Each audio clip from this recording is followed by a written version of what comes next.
Hiya, and welcome back to the channel. Today's review is on the AMD Ryzen 3 3200G. We'll be looking into whether or not it still holds up in 2025.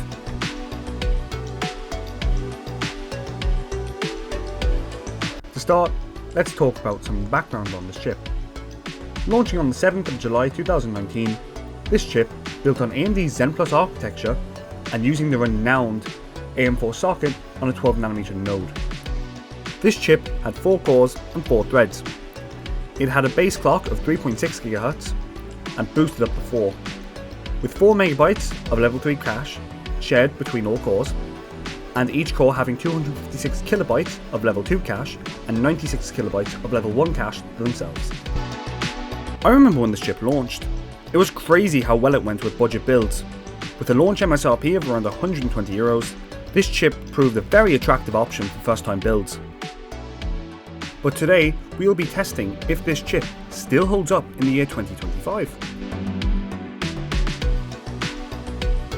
For our test system, we will be using the Ryzen 3 3200G in an Aorus B550 Elite with 16GB of DDR4 RAM clocked at 3200 megatransfers a second, a 256GB Lexar NM620 and an RTX 2060 Super. I know the GPU is weak, but for most of the tests, it was more than powerful enough with how bad the 3200G bottlenecked our system. So, let's get started with our first results. So, Fortnite. For this game, I wanted to benchmark both with Battle Royale and Save the World, knowing I'm a fan of both. But I didn't have enough time to do a full Save the World match, so instead, I only benchmarked Battle Royale. So, the settings I used was FXAA and the medium preset. At 1080p, we saw an average of 78 frames a second, with 1% lows of 44. While at 720p, we saw an average of 89 frames a second, with 1% lows of 47. It's fairly obvious Fortnite has gotten more demanding over the last few years, and we really see it here, with the performance not being great. But, for most casual play, it's fine.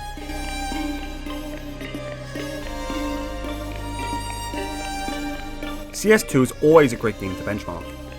It's highly popular with lots of people, and will normally run okay on most hardware. However, it is slightly CPU bound. So, for the settings, I chose to use the game's medium preset with FSR off. The reason I did not use FSR is because, as I've said before, I find pure raster performance is way more impressive than upscaling tech and frame generation, even with the benefits they bring. So, at 1080p, we saw an average of 58 frames a second, with 1% lows of 29, and at 720p, we saw an average of 61 frames a second, with 1% lows of 29 as well. From this test, we see just how CPU bound this game is. That even when lowering the resolution, the 3200G still is our main issue. But overall, this game, like Fortnite, runs well enough for casual play, but for competitive, you'd really want to turn down everything.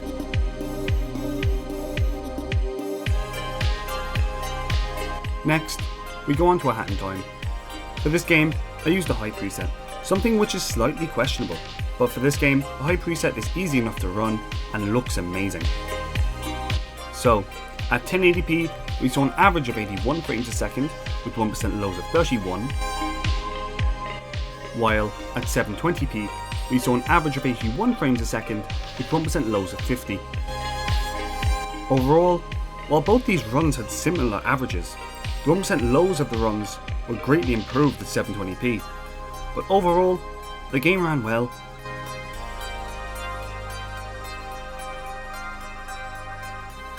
Now, Hearts of Iron 4.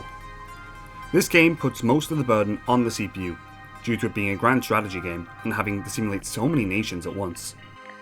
So, for the settings, I had 4 times MSAA, high textures, and all features enabled. So, at 1080p, we saw an average of 34 frames a second with 1% lows of 12, while at 720p, we saw an average of 36 frames a second with 1% lows of 11. Overall, we see just how bottlenecked we are in this game by the CPU, with both 720p and 1080p results being nearly the same, with little difference. Overall, this game ran fine. I wouldn't love playing it, but for this genre of games, frames really don't matter.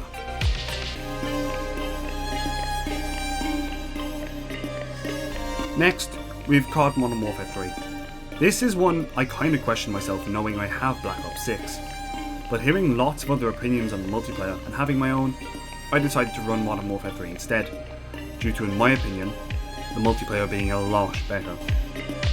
So, for the settings, we ran it at the minimum preset with no upscaling and native render res. Here we see just how CPU bound we are, with at both 1080p and 720p having an average of 107 frames a second with 1% lows of 67. Now, this really isn't that bad. If I had to only play on this, I'd be okay.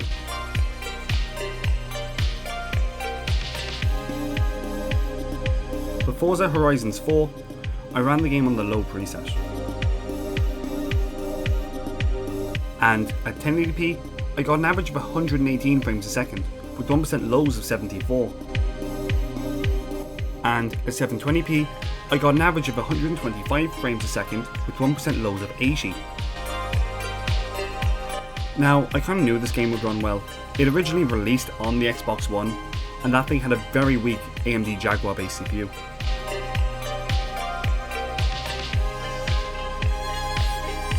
So, now onto our last game, Mario Kart 8 Deluxe in Ryujinx. This game came out on the Switch, so I don't really expect there to be many issues with it really. For this game, I only ran it on 1080p, with anti-aliasing on FXAA and bilinear scaling, also with 16 times anisotropic filtering. So, at 1080p, we got an average of 60 frames a second, with 1% lows of 36. Overall, this game ran fine. We reached the cap 60 frames a second and held it through most of the run, with our 1% lows not even being that low.